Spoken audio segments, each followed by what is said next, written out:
Assalamualaikum warahmatullahi wabarakatuh, sahabat-sahabat dimanapun berada, para pemirsa Pemviral TV. Bagaimana kabarnya semuanya? Mudah-mudahan pada pagi hari yang berbahagia ini kita semuanya diberikan rahmat dan keberkahan oleh Allah Subhanahu Wa Taala. Oke, teman-teman semua dan para sahabat-sahabat, para peserta P3K dimanapun berada, mari sama-sama kita mempersiapkan diri untuk melaksanakan ujian P3K yang bertepatan pada tanggal 7 Desember 2021 di seluruh Indonesia. Nah, sebelum kita masuk kepada tahap pelaksanaan P3K, ada satu pertanyaan kepada kita semua para peserta P3K sekalian, yaitu apakah kita sudah siap untuk melaksanakan seleksi P3K tahap 2 ini, atau kita barangkali masih memiliki kekurangan dalam segi persiapan pembelajaran, pematangan materi-materi dan sebagainya. Dan kedua adalah yang paling terpenting, yaitu sebetulnya bagaimana sih ya ketentuan pelaksanaan P3K tahap 2 ya, yang dimana ada beberapa persamaan dan juga ada beberapa perbedaan yang mungkin nantinya akan terjadi di tahap kedua ini ya.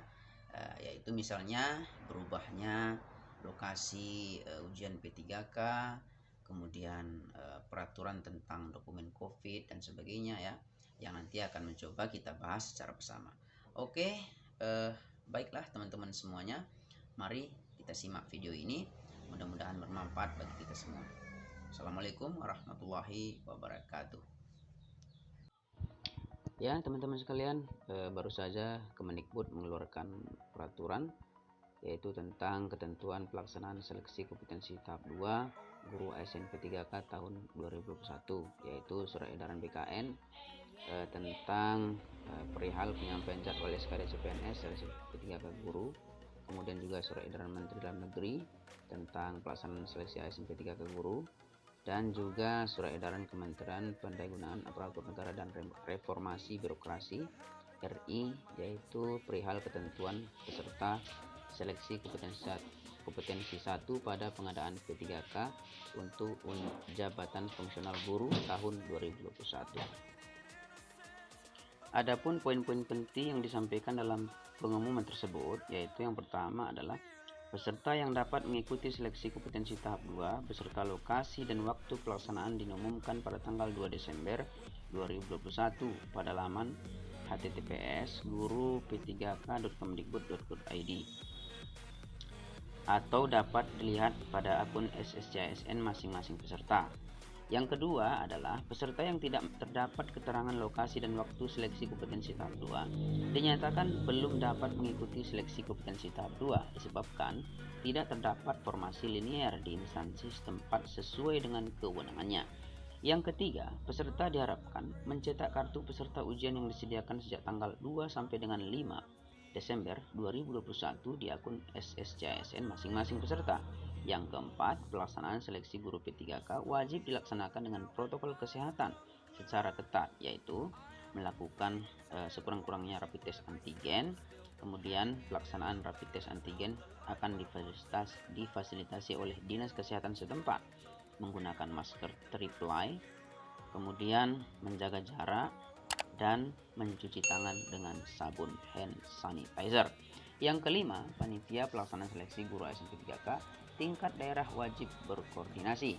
Yang keenam, seleksi kompetensi akan dilaksanakan pada tanggal 7 sampai dengan 10 Desember dalam 2 sesi dengan rincian tahap dan durasi waktu sebagai berikut.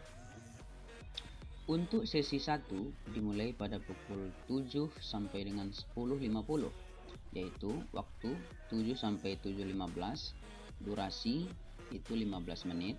Keterangan persiapan: pertama, peserta hadir di lokasi ujian. Yang kedua, pemeriksaan suhu tubuh. Yang ketiga, pemeriksaan dokumen COVID. Dan yang keempat, peserta memasuki ruang tunggu. Kemudian pukul 7 sampai 15 sampai 7.40, yaitu durasinya 25 menit.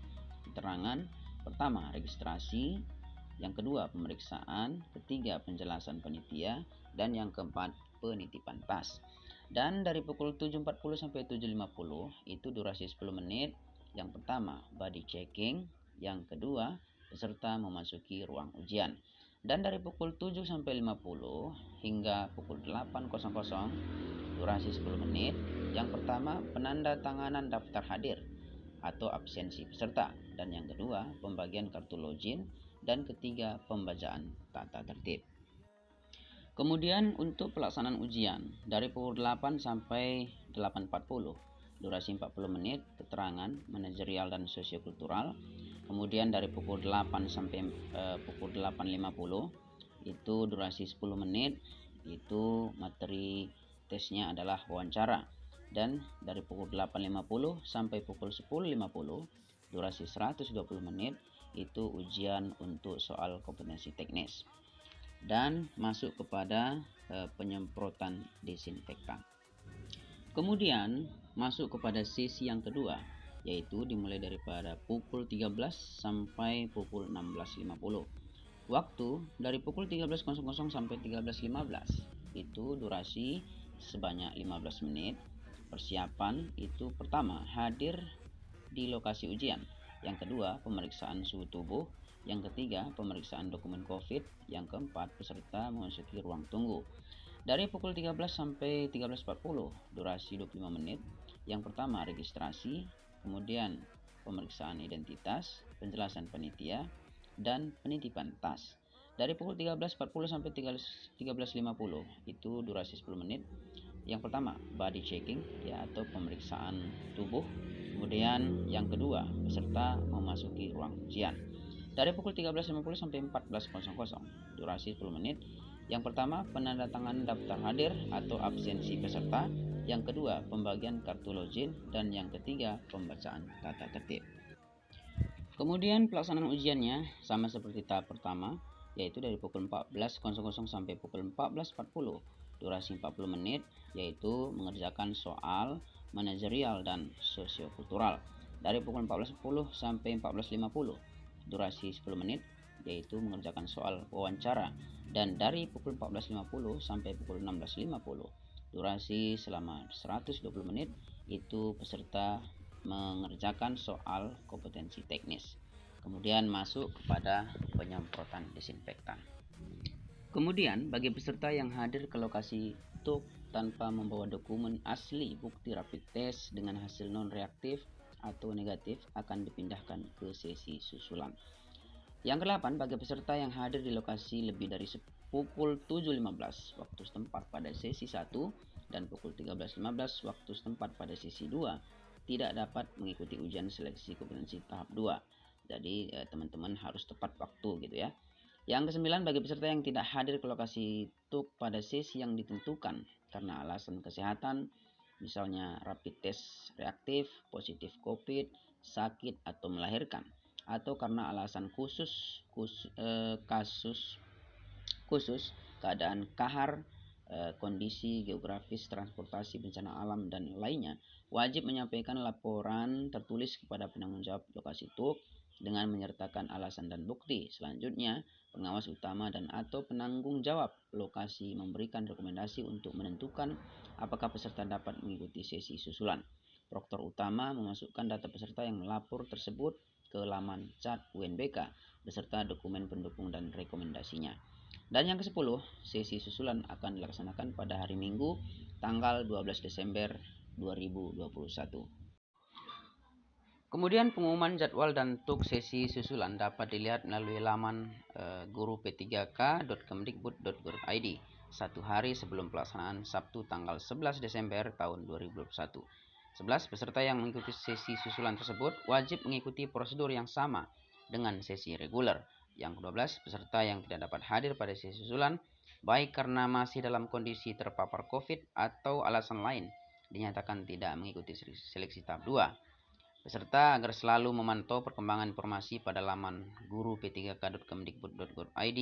Demikian, pengumuman ini disampaikan untuk diketahui, dikeluarkan di Jakarta pada tanggal 3 Desember tahun 2021. Oke teman-teman, itulah tadi informasi penting bagi kita semua agar bisa mempersiapkan diri dengan sebaik mungkin membaca peraturan, mengupdate informasi, ya. Kemudian juga jangan lupa untuk memperdalam, mengulas kembali soal-soal P3K yang kita pelajari di tahap pertama kemarin. Dan tidak kalah pentingnya juga adalah selalu untuk memohon doa, ya, memanjatkan doa, meminta doa dari orang-orang terdekat kita, kepada orang tua, kepada sanak famili, dan agar dapat memberikan kita kelancaran. Oke teman-teman semua, dan juga kepada teman-teman sekalian, mohon kiranya untuk mengklik tombol subscribe-nya, like, share, agar channel ini terus berkontribusi untuk mengabarkan dan memberikan info-info terkait dengan pendidikan, pelatihan, dan sebagainya. Oke, terima kasih. Wassalamualaikum warahmatullahi wabarakatuh.